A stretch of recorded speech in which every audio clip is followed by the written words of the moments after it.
अस्सलामु अलैकुम नाज़रीन, BBN न्यूज़ में आपका इस्तक़बाल है। मैं हूं सानिया। चलिए देखते हैं आज की हेडलाइंस। मजलिसी MLA जाफर हुसैन का तांडूर ईदगाह का दौरा, दफ्तर को आग लगाए जाने के वाक़े का किया मुआयना, सब्र और तहम्मुल का मुसलमानों को दिया मशवरा।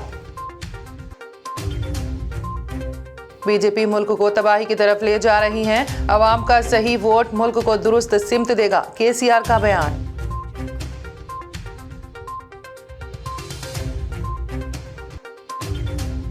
बीजेपी की खुली गुंडागर्दी उरूज पर, खुद को कानून से ऊंचा समझने लगे राजस्थान के भाजपा कायद ने मुसलमानों के कत्ल का हामियों को दिया मशवरा।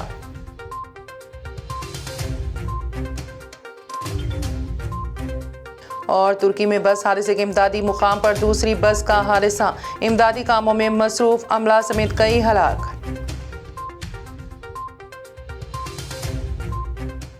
आइए अब चलते हैं खबरों की तफसीलात की जानिब। हैदराबाद रुकने पार्लिमान असदुद्दीन ओवैसी ने कल शब महबूबनगर शहर में एक जलसे से खिताब करते हुए टीपू सुल्तान को एक अजीम बादशाह बताया। सदर मजलिस ने अपनी तकरीर में कहा कि टीपू सुल्तान की इस्मत, उनकी बहादुरी, हुब्बुल वतनी पर उंगलियां उठाने वाले अंग्रेजों के गुलामों को मुजाहिदे आज़ादी बताने पर तुले हुए हैं। 1,45,000 पाउंड की अंगूठी के टीपू की हर्राज हुई और उस अंगूठी पर क्या लिखा हुआ था? राम का नाम लिखा हुआ था। तो क्रिस्टीज जो ऑक्शन कंपनी ने लिखा कि ताज्जुब की बात है कि एक मुस्लिम बादशाह के पास इस तरह की अंगूठी है, तो उससे क्या मालूम हुआ कि टीपू हिंदुओं के खिलाफ नहीं था, टीपू अंग्रेजों के खिलाफ था, टीपू हर उस मजहब के मानने वाले के खिलाफ था जो अंग्रेजों की गुलामी को कबूल करना चाहते थे। मगर टीपू गुलामी को कबूल नहीं करना चाहता था, टीपू इस मुल्क को अंग्रेजों की गुलामी से आजाद कराना चाहता था। टीपू अजीम मुजाहिदीन आजादी है इस भारत का। इसीलिए संविधान बनाने वालों ने टीपू की फोटो भारत के संविधान की पहली किताब में झांसी की रानी के साथ शाये की। तो जो लोग आज टीपू और सावरकर की बहस कर रहे हैं, कहां जमीन और कहां आसमान, कोई मुकाबला नहीं हो सकता टीपू से, कोई मुकाबला नहीं हो सकता। उसने अपना सब कुछ कुर्बान कर दिया था इस मुल्क को आजाद कराने के लिए। मजलिसी रुकने असम्बली हल्क़े नामपली जाफर हुसैन महराज ने सदर कुल हिंद मजलिस इत्तेहादुल मुस्लिमीन व रुकने पार्लिमान हैदराबाद बैरिस्टर असदुद्दीन ओवैसी की हिदायत पर कल तांडूर का दौरा करते हुए यहाँ की ईदगाह जदीद पहुँचकर दफ्तर का मुशाहिदा किया, जहाँ आती ज़िदगी के बाद इस दफ्तर में मौजूद ईदैन के मौके पर बिछाई जाने वाली सैकड़ों जाए नमाजें, शतरंजियाँ, कुर्सियाँ, फर्नीचर, दस्तावेज़ात और दीगर अशिया जल कर तबाह हो गईं। ईदगाह कमेटी ने नुकसानात का तखमीना 20 लाख रुपए बताया है। मजलिसी फ्लोर लीडर बल्दिया सैयद साजिद अली के अलावा दीगर मुस्लिम जिम्मेदारान वो ईदगाह कमेटी के अहदेदारान से बात करते हुए कहा कि जिस किसी ने भी ये हरकत की है वो काबिल मजम्मत और शर पसंदाना इक़दाम है और अमन को बिगाड़ने की एक साजिश है। उन्होंने मुकामी मुसलमानों से अपील की है कि वो अमन बनाए रखें और हरगिज़ मुश्तइल ना हों।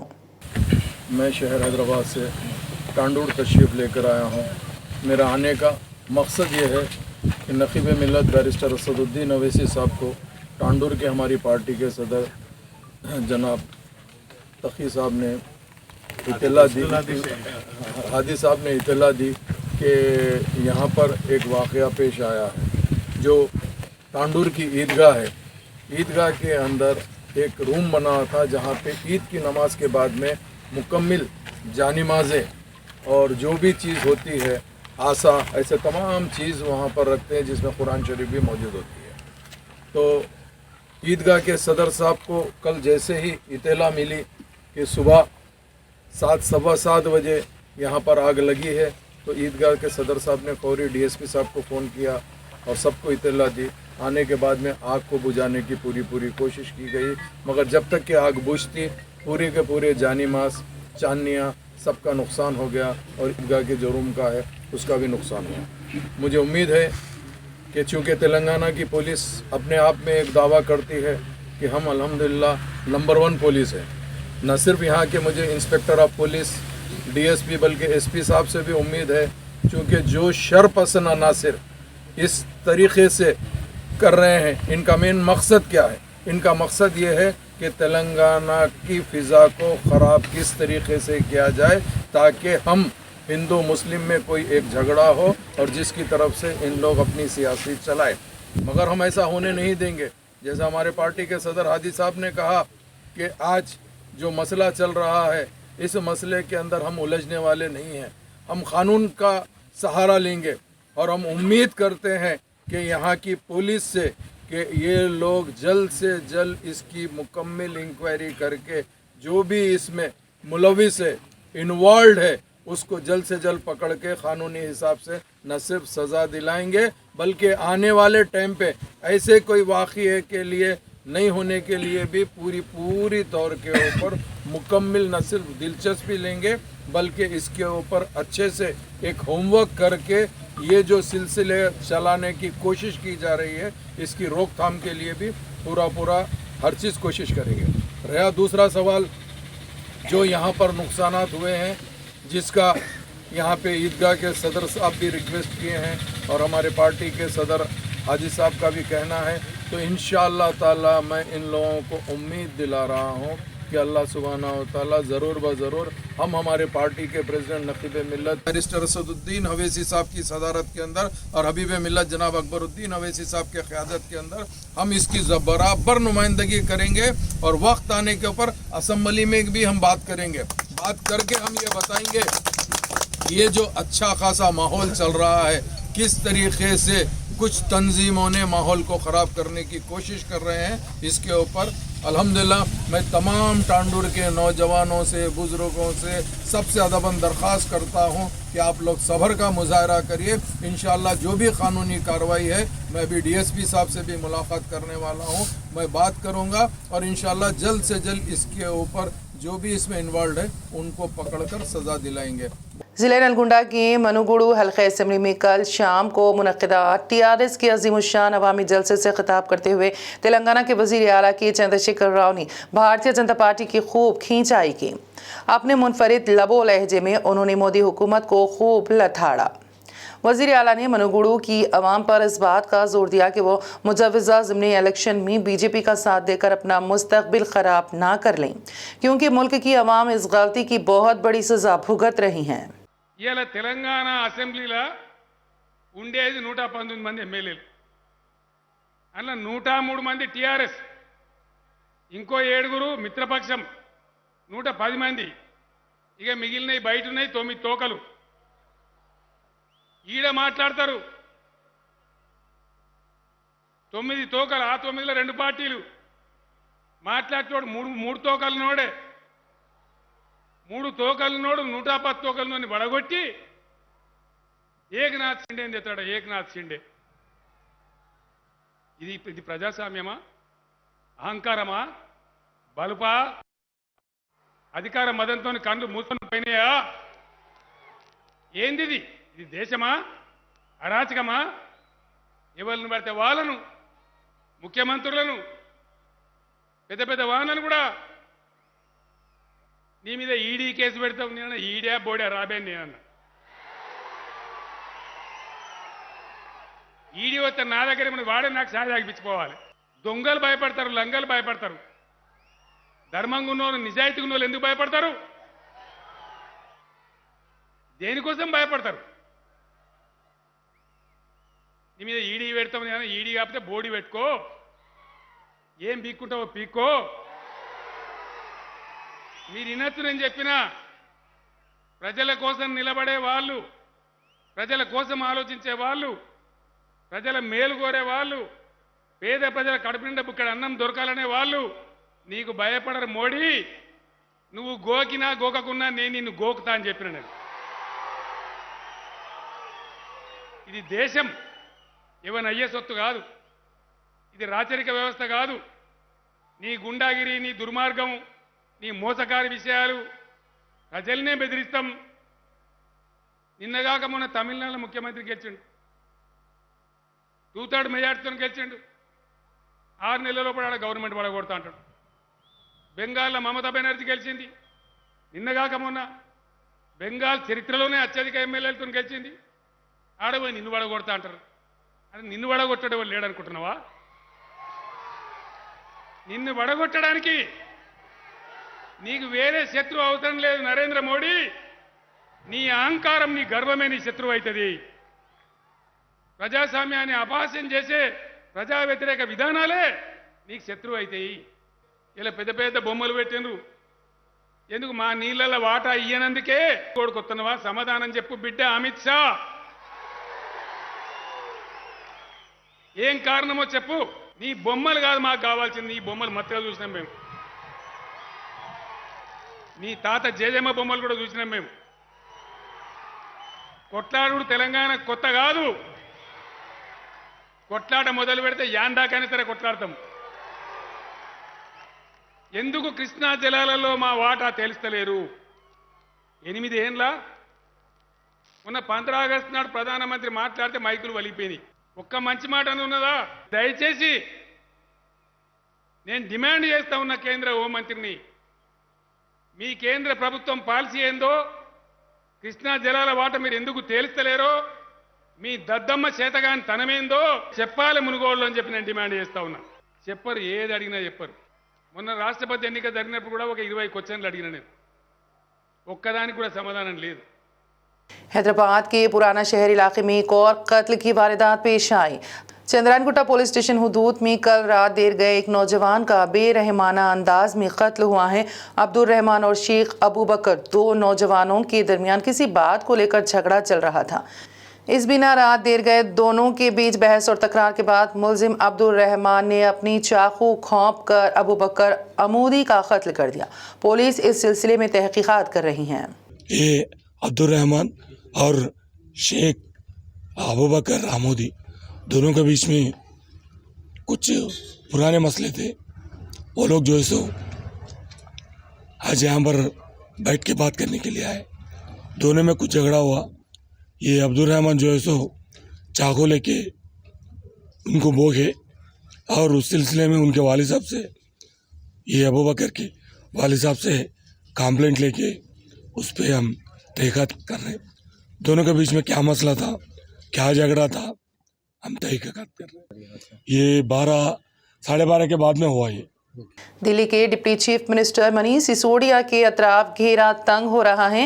दिल्ली में शराब पॉलिसी के स्कैम को लेकर सिसोदिया के अलावा दीगर 12 अफराद को सीबीआई ने लुकआउट नोटिस जारी किया है।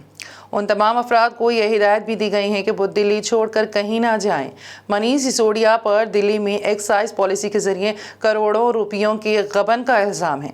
सिसोदिया के मकान समेत जुमला 31 मुकामात पर सीबीआई ने हाल ही में छापा मारा था, जिसके बाद फाइनल एफआईआर में 15 लोगों के नाम शामिल किए, जिनमें सिसोदिया भी शामिल हैं। सिसोदिया ने लुकआउट नोटिस पर तबसरा करते हुए कहा कि वो दिल्ली में ही आज़ादाना घूम रहे हैं। ऐसे में उनके खिलाफ इस तरह के इक़दाम इदारों की बिगड़ती साख को बयान करती हैं। दिल्ली के वज़ीर आला अरविंद केजरीवाल ने मोदी हुकूमत की जानिब से तफ्तीशी एजेंसियों के गलत इस्तेमाल का इल्ज़ाम आयद किया है। उनका ये कहना था कि मुल्क की आम पब्लिक महंगाई, बेरोजगार जैसे संगीन मसाइल से परेशान है, लेकिन वज़ीर आज़म नरेंद्र मोदी की पूरी तवज्जो अपोजिशन रहनुमाओं को ईडी और सीबीआई के जरिए परेशान करने पर लगी हुई है। केजरीवाल ने तनकीद करते हुए कहा कि मोदी हुकूमत के पास असल मसाइल कोई मायने नहीं रखते, इसलिए उनकी कोशिशें अपोजिशन अपने तहत लाना है। बिल्किस बानो कत्ल केस के मरकजी मुजरिमों पर बीजेपी की मेहरबानी के बाद मुजरिमाना जहनियत के हामिल कायदीन के हौसले बुलंद होने लगे हैं।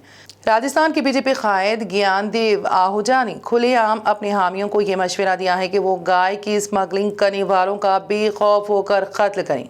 कानूनी कार्रवाई हम देखेंगे। ज्ञान आहूजा ने इस मौके पर यह बात भी उगल दी कि उसने खुद अभी तक 5 लोगों का कत्ल किया है। 5 हमने मारे हैं, चाहे लावंडी में मारा और चाहे भैरोड में मारा, चाहे बिजुका में मारा, अब तक तो 5 हमने मारे हैं। ये इस एरिया में पहली बार हुआ है कि उन्होंने मारा है, वरना अब तक तो हमारे लोगों ने, मैंने खुला खुला छूट दे रखी है कार्यकर्ताओं को, मारो जो किसी की वो तस्करी करें, खुला खुला छूट दे रखी है। वो बरी भी करवाएंगे, जमानत भी करवा दी। आंदोलन चलाने वाले चलाते हैं, आंदोलन का रूपरेखा तैयार। भारतीय रियासत हिमाचल प्रदेश में बारिशों से बड़े पैमाने पर तबाही मची है। हिमाचल प्रदेश सूबे में बारिशों के बाद सैलाब और मिट्टी के तोदे गिरने के वाकयात में 25 के करीब लोगों के हलाक होने की भारतीय मीडिया ने तस्दीक की है, जबकि दर्जनों लोग सैलाबी रेलों में बह गए। खराब मौसम की वजह से रेस्क्यू टीमों को इमदादी कामों में रुकावटें पेश आ रही हैं। मलबे तले दबी नाशों को निकालने का सिलसिला जारी है। हिमाचल प्रदेश भारत का एक पहाड़ी इलाके से घिरा सूबा है। कई इलाकों में सड़कें तबाह हो गई, पुल टूट गए, नदियां और आबी ज़खायर लबरेज होकर बहने लगे। रिहायशी इलाकों में पानी भर जाने और तबाही मचने के बाद हजारों लोग बेघर हो गए। हुकाम ने मुतासिरा लोगों को आरजी कैंपों में मुंतकिल करने का काम भी शुरू कर दिया है। रूस की जानिब से मुसल्लत की गई जंग में लड़ रहे यूक्रेन के लिए अमेरिका ने मजीद 77.5 करोड़ के दिफाई साजो सामान के पैकेज का ऐलान किया है। अमेरिकी महकमे दिफा की जानिब से मुख्तलिफ किस्म के मिसाइल, तोपखाने, बारूदी सुरंगें साफ करने के जदीद हथियार भी यूक्रेन को रवाना किए जाएंगे। UNI न्यूज़ एजेंसी की खबर के मुताबिक इस पैकेज में हिमास सिस्टम्स के जदीद मिसाइल भी शामिल हैं। इन मिसाइल्स को रूसी कमांड सेंटर्स और जंगी हथियारों को निशाना बनाने के काबिल बनाया गया है। इसके अलावा सर्विलेंस ड्रोन्स, तेज रफ्तार एंटी रेडिएशन मिसाइल भी शामिल हैं जो जमीनी रेडार सिस्टम पर काम करते हैं। तुर्किया में पेश आए एक दिल खराश सड़क हादसे में 16 अफराद जाँ बहक हो गए हैं। मुल्क के जनूब मशरिक में ट्रैफिक हादसा पेश आया है। मरने वालों में फायर फाइटर्स, हेल्थ स्टाफ भी शामिल हैं। यह हादसा उस वक्त रोनुमा हुआ जब इमदादी टीमें पहले ही एक हादसे का शिकार बस के पास इमदादी काम अंजाम दे रहे थे। उस अशना एक तेज रफ्तार बेकाबू बस ने इमदादी कामों में शामिल फायर फाइटर्स, हेल्थ वर्कर्स और तुर्क न्यूज़ एजेंसी के 2 ड्रोन ऑपरेटर्स को रौंद डाला। आखिर में एक नज़र हेडलाइंस पर। मजलिसी MLA जाफर हुसैन का तांडोर ईदगाह का दौरा, दफ्तर को आग लगाए जाने के वाक़े का किया मुआयना, सब्र और तहम्मुल का मुसलमानों को दिया मशवरा। बीजेपी मुल्क को तबाही की तरफ ले जा रही है, अवाम का सही वोट मुल्क को दुरुस्त सिमत देगा, KCR का बयान।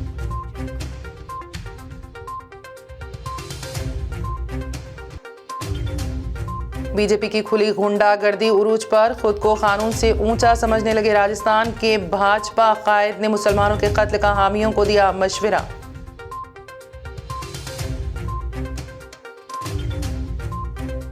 और तुर्की में बस हादसे के इमदादी मुकाम पर दूसरी बस का हादसा, इमदादी कामों में मसरूफ अमला समेत कई हलाक। BBN न्यूज़ में फिलहाल इतना ही। ताज़ा तरीन अपडेट्स के लिए देखते रहिए BBN न्यूज़। BBN चैनल के व्यूअर्स के लिए एक अहम इत्तला, अब BBN चैनल का टेलीकास्ट भारत भर में हो रहा है।